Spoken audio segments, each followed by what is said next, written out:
Hello everyone, कैसे हैं आप सभी। आई होप आपकी प्रिपरेशन बहुत अच्छे से चल रही है एंड आप बहुत ज़ोर शोर से मेहनत कर रहे हैं अपनी एग्जामिनेशन के लिए। So what is this video all about. ये वीडियो है ऐसी 5 चीज़ें जो हमें करनी भी है और ऐसी 5 चीज़ें जो हमें नहीं करनी है regarding our RB assistant clerk examination. ठीक है, ये चीज़ें जो हैं ये सर मैंने कहाँ से कैसे बनाया है ये पॉइंट, तो let me just tell you कि ये पॉइंट्स मैंने खुद के पर्सनल एक्सपीरियंस से बनाया है। जो गलतियाँ मैंने की थी एग्जामिनेशन में और जो गलतियाँ मुझे अवॉइड करनी चाहिए थी और उन गलतियों को कैसे ओवरकम करना है, ये सारी चीज़ों को मैंने डीप एनालिसिस जब खुद पे किया तो मैं इस कंक्लूजन पे पहुंचा कि ये चीज़ें हैं जो हमें करनी भी है और हमें नहीं भी करनी है। Right, so let's just look at the points. ऐसी कौन सी चीज़ें हैं जो हमें नहीं करनी है। पहले नहीं करनी वाली चीज़ें हम देखते हैं। तो पहला पॉइंट तो आता है sir, never take questions on your ego. Sir आप कोई भी क्वेश्चन बनाइए एग्जामिनेशन में, आप उस क्वेश्चन को कभी भी अपने ईगो पे ना लीजिए। Right, never. इससे क्या होता है, मान लीजिए आपका रीजनिंग सेक्शन स्ट्रांग है, आपने मेंस लेवल पजल कर रखा है, डेली आप करते हैं 3-3 4-4, तो उससे क्या होगा, आपके मन में तो ये होगा यार मैंने तो मेंस किया है, प्रीलिम्स मेरे लिए क्या चीज़ है, क्या ही चीज़ है बता दो। तो आप सीधा वहाँ जा करके यार मैं तो मतलब निकाल दूंगा, प्रीलिम्स हो जाएगा मेरे से, बस पजल्स हो जाएंगे, आने दो।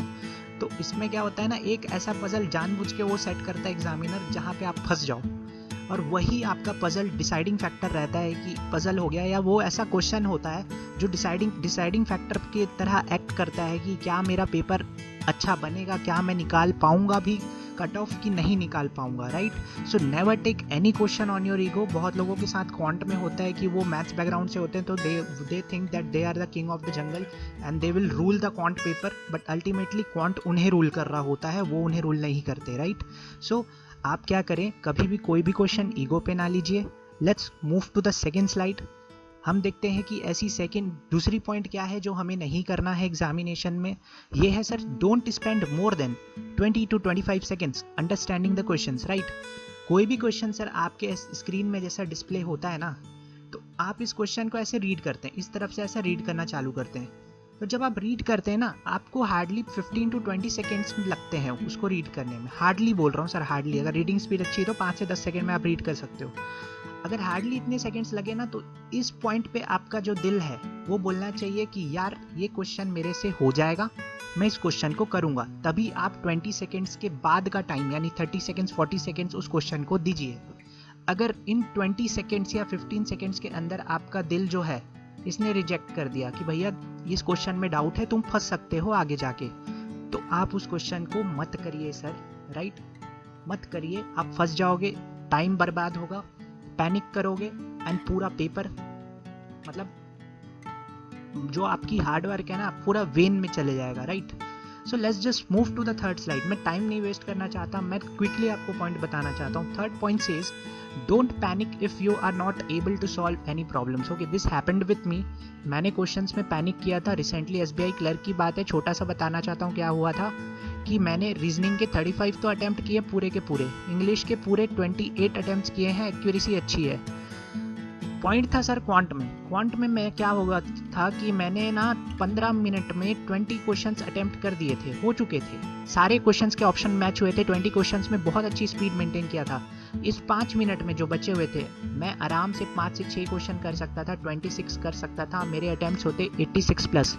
बट हुआ क्या, ये जो 5 मिनट था ना, इसमें मेरा माइंड थोड़ा सा हैंग हो गया। क्यों हैंग हुआ सर, क्योंकि मेरे से मिसिंग नंबर सीरीज के 2 क्वेश्चन थे मिसिंग नंबर सीरीज के, उसके 2 लॉजिक मैं डिकोड नहीं कर पाया। इसके कारण मेरा दिमाग एकदम से हैंग हो गया कि तू यार मिसिंग नंबर सीरीज नहीं डिकोड कर पाया। तो ये 5 मिनट मैंने वेस्ट कर दिया। ये 5 मिनट में मैंने एक भी क्वेश्चन नहीं किया सर। मेरा जो क्वांट का वो था ना कांटा, वो 20 क्वेश्चन पे आकर ही रुक गया। तो ये अफेक्ट करता है। Never panic. अगर कोई क्वेश्चन नहीं बनता ना तो पैनिक मत कीजिए, डीप ब्रेथ लीजिए, भले 10 सेकेंड्स ले लीजिए डीप ब्रेथ, लेकिन उस 10 सेकेंड्स के बाद में एक न्यू वे में नई तरीके से दूसरे क्वेश्चंस को अटेम्प्ट करिए। हो सकता है वो आपको 3-4 नंबर या 3-4 अटेम्प्ट आपका और बढ़ा दे। मेरा टोटल अटेम्प्ट एसबीआई क्लर्क में रहा है sir 80। Right, and I am sure कि आराम से हो जाएगा बिकॉज मैंने एक्यूरेसी बहुत अच्छे से मेंटेन किया है। बट पॉइंट ये था कि ये 80 और मेरे पास में 5 मिनट और था। लास्ट के, मतलब मान सकते हो क्वांट पेपर में 5 मिनट था और मैं आराम से इसमें 5 से 6 क्वेश्चंस और खींच सकता था, यानी 86 तक के अटेम्प्ट जा सकते थे, बट नहीं गया। क्यों? क्योंकि आई जस्ट पैनिक। ये मेरा खुद का एक्सपीरियंस है, that's why I am telling कि पैनिक मत करना कोई क्वेश्चन अगर नहीं बने तो। Let's go to the next slide. Sir अगली चीज़ कहती है don't get rigid while attempting both the sections. Okay, what does this mean? इसका मतलब ये होता है you have got 2 sections, one is quant and another one is reasoning, right? तो इसमें क्या होता है ना, some people I have seen, वो क्या करते हैं 22 से 25 minutes they devote for reasoning and the rest what ever the time is left they will do quant in that, right? तो आपको ऐसा नहीं करना यार कि आप एकदम रिजिड हो जाओ इसी में। आप 22 से 25 मिनट मतलब आपने देना है तो देना है, रीजनिंग को ही दूंगा, क्वांट तो देखूंगा ही नहीं, ऐसा मत करना। हो सकता है आपको आप 22 मिनट्स रीजनिंग करें और आपके ज़्यादा अटेम्प्ट्स ना हो, है ना, आप छोड़ दो, फिर उसको क्वांट में जाओगे, क्वांट में भी आपके पास सिर्फ 20 मिनट्स बच गए फिर उसके बाद, और इस 20 मिनट में भी आपने कुछ खास नहीं किया, आपके अटेम्प्ट्स कुछ ऐसा रहेगा 50-55 के अराउंड रहेगा असिस्टेंट के पेपर में, and you will get disappointed. So never do that. Flexibility रखो। फ्लेक्सिबिलिटी रखने का मतलब सर मैं ये कहना चाहता हूँ यहाँ पर कि जब भी आपके स्क्रीन पर जब क्वेश्चन आता है ना, तो आप उस क्वेश्चन को कैसे देखते हैं। आपने रीजनिंग सेक्शन, मान लीजिए your reasoning section is strong, आपने 22 से 25 मिनट्स आपने रीजनिंग में देने का फैसला किया हुआ है, तो आप रिजिड मत रहिए इस चीज़ में। आप पहले एक नंबर वाले जो क्वेश्चन है रीजनिंग के वो निपटा दीजिए, ब्लड रिलेशन निपटा दीजिए, सिलोजिज्म निपटा दीजिए, डायरेक्शन सेंस निपटा दीजिए। उसके बाद में फिर जो पजल्स बना रहे हैं उसमें वो पजल्स को भी अगर चाहो तो होल्ड पे रखो यार, अभी होल्ड पे रख लो। मान लीजिए ये पूरा आपने 18 मिनट्स में ना अराउंड 25 क्वेश्चंस प्लस आपने अटेम्प्ट कर दिए रीजनिंग में, तो आप सीधा क्वांट में स्विच करिए ना। Switching is very important, rigidity is not important, switching is important. आप क्वांट में जाइए, आप क्वांट से 10 से 15 नंबर तो यार सिंप्लीफिकेशन, क्वाड्रेटिक और इन सब में उठा सकते हो असिस्टेंट के पेपर में। तो आपने अगर 25 प्लस यहाँ अटेम्प्ट कर दिया है, मान के चलता हूँ, और 15 यहाँ, तो आप 40 क्वेश्चन आराम से स्टार्टिंग के जो 28 मिनट्स है या उससे कम में 25 मिनट्स में आप 40 नंबर आराम से ले सकते हो। बाकी के जो 20 मिनट अप्रॉक्सीमेटली जो बच जाएंगे ना, उसमें आप पजल और डीआई वाला सेकेंड राउंड चले जाइए। इसको आप सेकेंड राउंड में रख लीजिए कि मैं जो 20 मिनट्स लास्ट के बचे हैं इसमें मैं पजल और डीआई करूंगा, उसमें भी डीआई पहले करूंगा, बिकॉज डीआई इज सर्टन। आप डीआई कर पाओगे नहीं कर पाओगे, दो चीज़ है। बट पजल में क्या होता है कि आप अगर फंस गए तो आप सही में पजल हो जाओगे, आपका सॉल्यूशन नहीं बनेगा, राइट? तो डीआई के आप 5 नंबर और ले सकते हो यार। मान लो चलो 10 मिनट भी लग गए आपको लेने के लिए, still you are left with 10 minutes, और इस 10 मिनट में अगर आप 1.5 पजल, 1.5 मतलब एक पजल और उसका आधा पजल भी बना लेते हो, तो कुछ 6-7 नंबर के क्वेश्चंस आप और अच्छे से अटेम्प्ट कर पाओगे। एंड ये आपको डेफिनेटली यार 65 प्लस का अटेम्प्ट बना के देगा, 65-70 प्लस अटेम्प्ट बना के देगा ये अप्रोच। तो रिजिड मत रहना, स्विच करते रहना, रीजनिंग क्वांट स्विच करते रहना बीच बीच में। जो आपका स्ट्रॉन्ग सेक्शन है, of course keep that section in the four front, उसके बाद दूसरा सेक्शन पे जाइए, लेकिन switching is important rather than rigidity. Let's move to the last point that we should not do. It is avoid unnecessary attempts, right? Never go for unnecessary attempts. कई लोगों को देखा है इन असिस्टेंट पेपर दे से यार मेरा ना मतलब मैंने तो 80 में 80 ही करना है ना।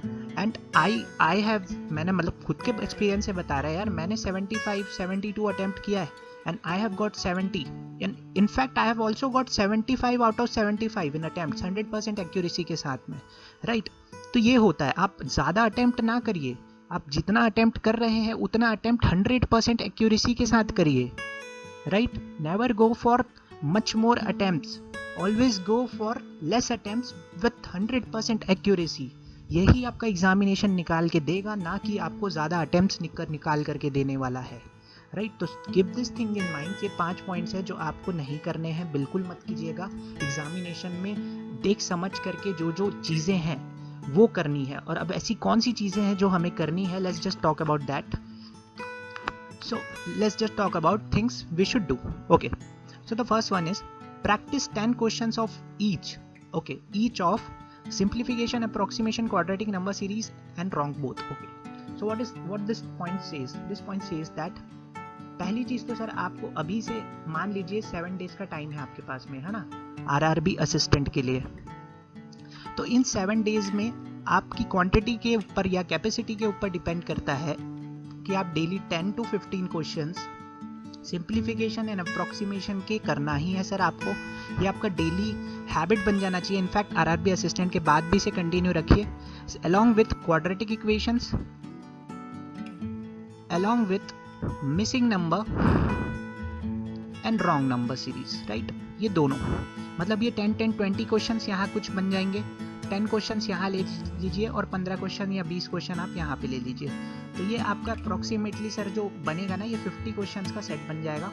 एंड इसको आप करिए, हार्डली आपको 30 मिनट्स लगेंगे। इसको डेली डोज की तरह आप करेंगे तो बहुत अच्छा है, आपकी स्पीड मेंटेन रहेगी, right. So this is necessary, आपको ये चीज़ करनी है before your RRB assistant examination, because आप उस एग्जामिनेशन प्रेशर में, होता ये है ना, मेरे पास में रॉन्ग नंबर सीरीज आ गया था।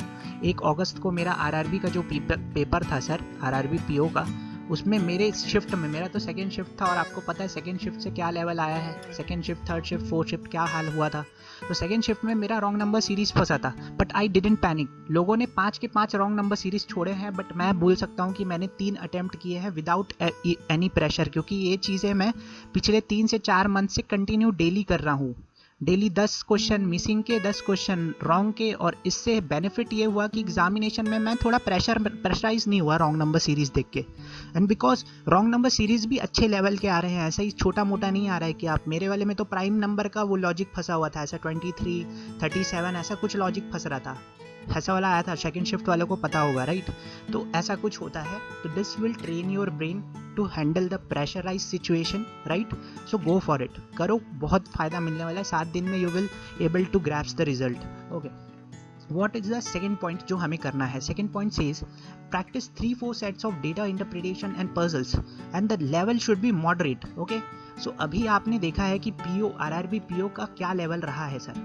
आरआरबी पीओ का लेवल आपने देखा है क्या है, तो आप मान करके चलिए जो आरआरबी असिस्टेंट जो आप मॉक दे रहे हैं अभी, चाहे आप टेक्स्ट बुक के दीजिए या कोई भी प्लेटफॉर्म के आप दे रहे हैं, तो उसमें जो लेवल आ रहा है ना, वो उन्होंने पिछले ईयर के बेसिस पे रखा हुआ है।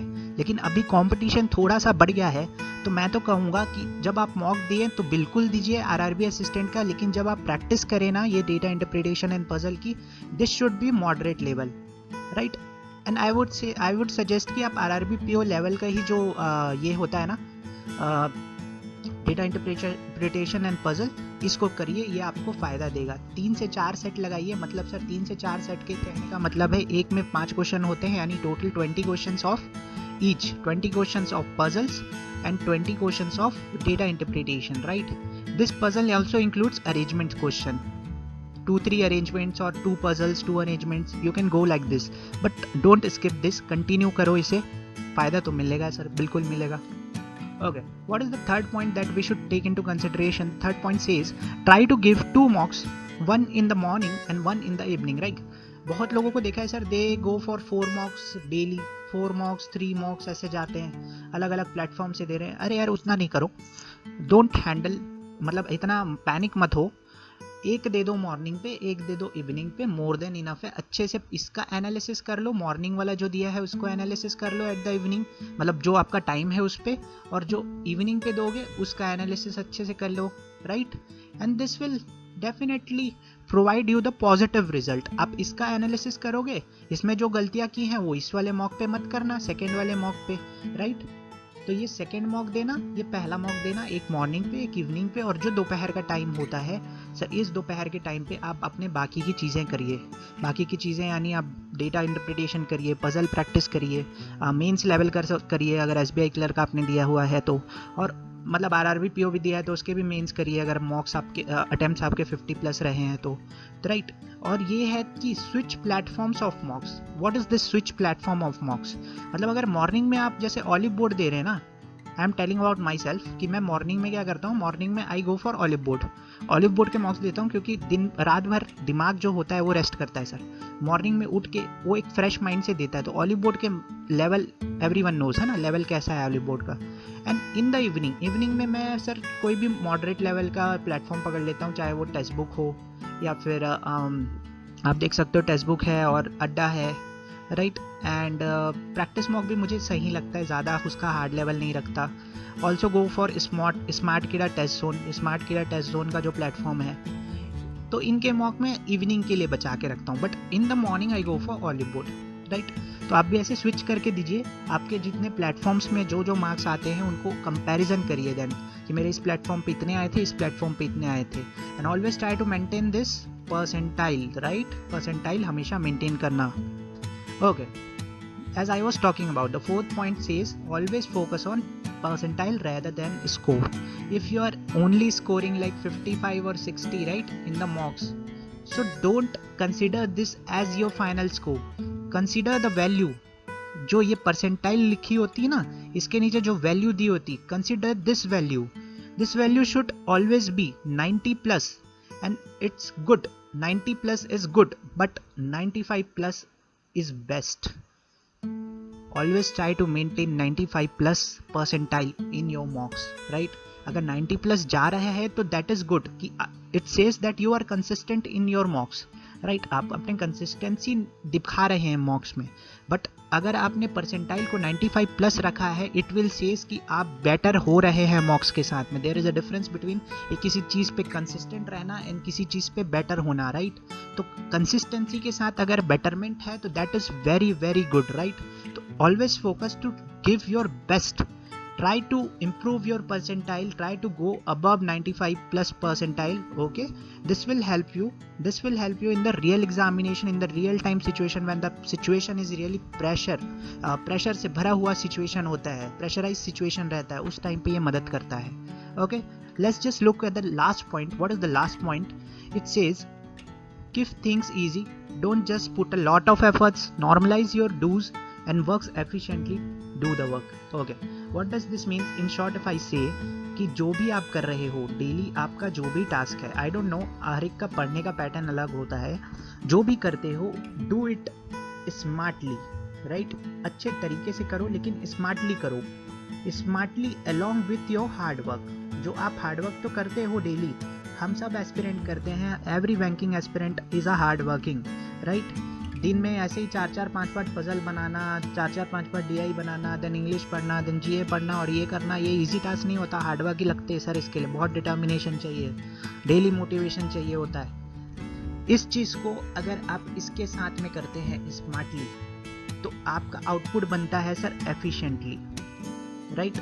And what is this efficient? Word efficient का मतलब क्या होता है? आप किसी चीज़ को टाइम के अंदर तो कर रहे हैं, लेकिन उसको मिनिमम पॉसिबल वे में बेस्ट तरीके से कर रहे हैं, right? This means this is the meaning of efficiently. तो आप जब इनका कोऑर्डिनेशन दिखाएंगे ना सर, आपका काम एफिशिएंट हो जाएगा, अच्छे तरीके से आप इफेक्टिव एंड एफिशिएंट वे में कर पाएंगे, right? So this were the 5 points. ज़्यादा मैंने नहीं खींचा है, 5 पॉइंट्स ऐसे थे जो हमें नहीं करना है, जो गलतियाँ थी मेरी, मैंने उनसे सीख कर ये पॉइंट्स बनाया। एंड ये 5 चीज़ें जो मैं अभी कर रहा हूँ बिफोर एग्जामिनेशन, तो आई शेयर्ड यू ऑल। तो आप भी मेहनत करिए, बहुत अच्छे से मेहनत करिए, right? And I would like to say thank you so much to everyone for watching this, and all the best for your examination. We will make it, right? And always keep smiling.